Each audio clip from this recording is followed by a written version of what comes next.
Hello everybody, welcome to Group 10 presentation about conversation analysis. Where from Group 10 contains us, Aditya Reza Arifin, Feni Octavia, and Muhammad Alif. And let's begin the presentation. The first one, conversation analysis, is the study of how people communicate with one another, verbal or non-verbal, in natural settings. Conversation analysis tries to explain the systematic of sequential nature of human communication, both formal and informal. Conversation analysis has matured into mainstream methodology with application across the social science, anthropology, language, speech, and psychology. Interactional sociolinguistic, discourse analysis, and discursive psychology are just a few fields where the conversation analysis has had a significant impact. Analysis is a method of studying human communication that pays special attention to patterns of speech that are common in different social circumstances. That's next. Conversation analysis was developed by sociologist Harvey Sachs and his colleagues Emmanuel Segeloff and Gail Jefferson in the late 1960s and early 1970s. Conversation analysis has become a standard technique in numerous disciplines, including sociology, anthropology, linguistics, speech communication, and psychology. Conversation analysis is a method for studying human communication that pays special attention to patterns of speech that are common in different social circumstances. Let's move on to the conversation. Conversation, the field of pragmatic, is interested in a number of different discourse strategies, many of which may be found in conversation. The intention of embodied in the speaker's action throughout a discourse. The structures of a conversation has been likened to many different things, similar to dance. Conversation follows the predictable patterns that allow for fluid interaction. For some conversation, it's like an intersection where cars are constantly changing lanes without colliding. The most common form of analytical conversation analysis draws parallels between the working of a market economy and the dynamic of conversation. And let's move on to the pauses, overlaps, and back channels.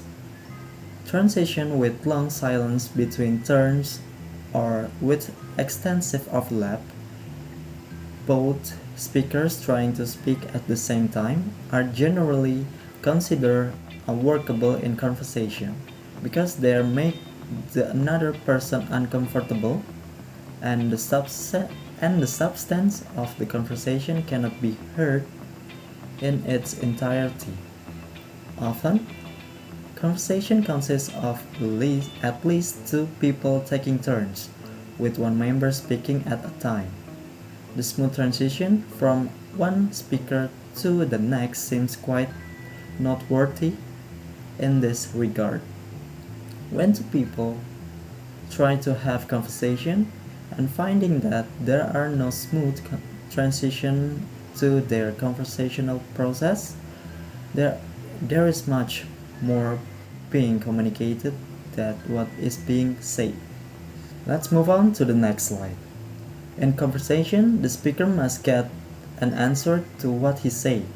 However, at certain moment, the conversation didn't receive a response according to its portion, for certain reason, situation, and condition. People who are invited to speak prefer to use long pauses with the intention of making the speaker curious, annoyed, or in a condition that makes it impossible to answer the speech in a short pause. Their sense of distance an absence of familiarity, of ease, as in interaction saw in example. The first example from Mrs. Reid. What's your major, Dave? Dave, English well. I have not really decided yet. Mrs. Reid. So you wanna be a teacher? Dave? Not really. Well, not if I can help it. Mrs. Reid? Oh, where do you go ahead? Dave. I mean, it's, oh, sorry. As shown in the example above, a brief pause with a dash merely conveys hesitation, and a longer pause is sufficient to express silence, as we can see in the example above. Let's try to second example. Jane. Dave. I'm going to the store. Dave. Dave, is something wrong? Dave. What's wrong? Jane. Never mind. As shown in the example, Dave's lack of response was triggered by his girlfriend, possibly communicating something. The first, two people who once start talking accidentally run. Let's try to second example. Jane. Dave. I'm going to the store. Dave. Dave, is something wrong? Dave. What's wrong? Jane. Never mind. As shown in the example, Dave's lack of response was triggered by his girlfriend, possibly communicating something. The first, two people who once start talking accidentally run into each other is rather uncommon. According to custom, one speaker will yield to another in order maintain order. However, the stop, start, overlap, stop pattern may recur between two speakers who are having trouble settling into a common conversational pace. Backchannel signals. Okay, let's move on to the backchannels. Backchannel signals, or simply backchannels, are the most prevalent form of voice signaling, but there are many others, such as smiles, head nods, or facial emotion and gestures. Mary has incorporated a few of these into. Okay, let's try the example. Color. If you use your long distance service a lot, then you'll marry. Be interested in the discount. I'm talking about because it can only save your money to switch a cheaper service. This expression, let the current speakers know that their words have been understood. In most cases, they show that listener is paying attention and does not disagree with the speaker.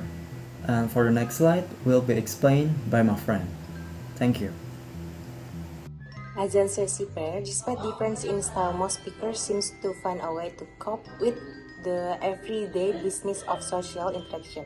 They are certainly helped in this process by the fact that there are many almost automatic patterns in the structure of a conversation. Here are some modified from Patas, 1995, page 16-17. Example of adjacency pairs. Question answer. A. What are you doing? B. Nothing. Invitation accept or decline. A. Wanna go out tonight? B. Sure or I'm busy. Greeting return greeting. A. Hi. B. Hi. The resulting sequences known as adjacency pairs are generated automatically. They always come in pairs with one person responsible for each half. When hearing one word in a pair, the mind immediately prepares for the second.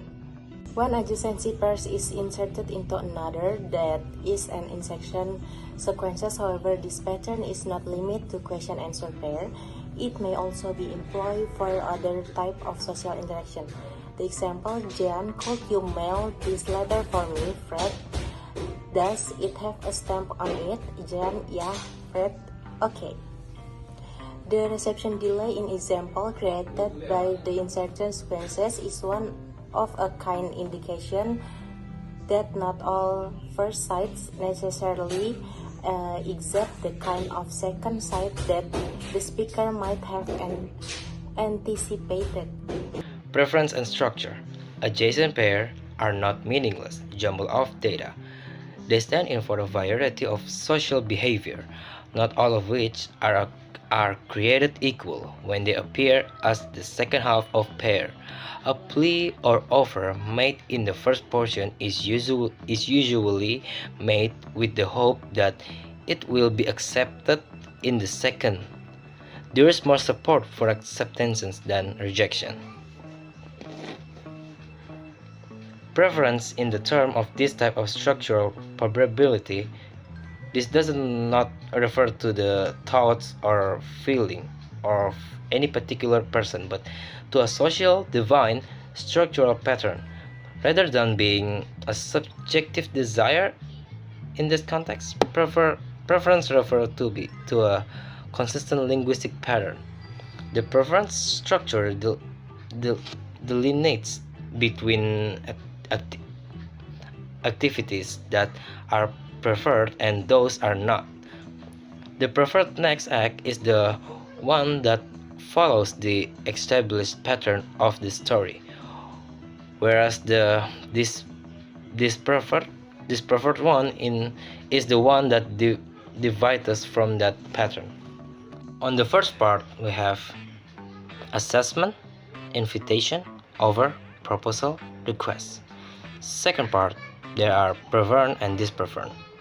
The preferred one is agree, accept, accepted, agree, and accept. Yes, and dispreferred is disagree, refuse, decline, disagree, and refuse.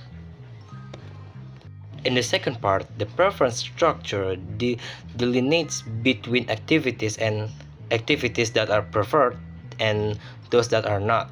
The preferred text is act is the one that follows the established pattern of the story, whereas the dispreferred one is the one that divides from that pattern.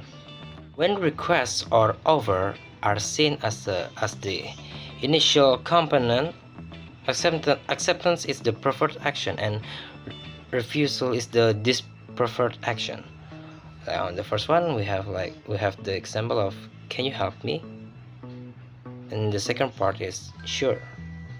So it's connected. Like once, and for that's for A, and for B is want some coffee? Yes, please. The second part. The first part for the C is isn't that really great? The second part is yes, it is. And then for the D, maybe we could go for a walk. And the second part is that'd be great.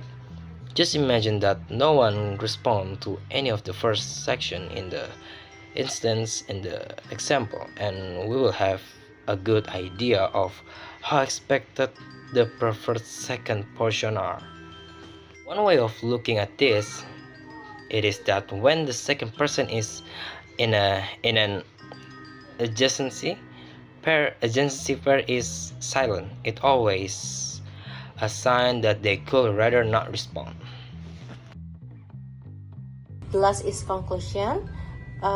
Conversation analysis (CA) is a systematic approach to understanding human communication, emphasizing verbal and nonverbal interaction in natural setting. Rooted in ethnomethodology, CA highlight key aspects of conversation, such as turn-taking, pauses, overlaps, and adjacency pairs to explore how individuals create meaning collaboratively. By examining these elements, CA reveals the underlying structures and social norms governing interaction. Thank you.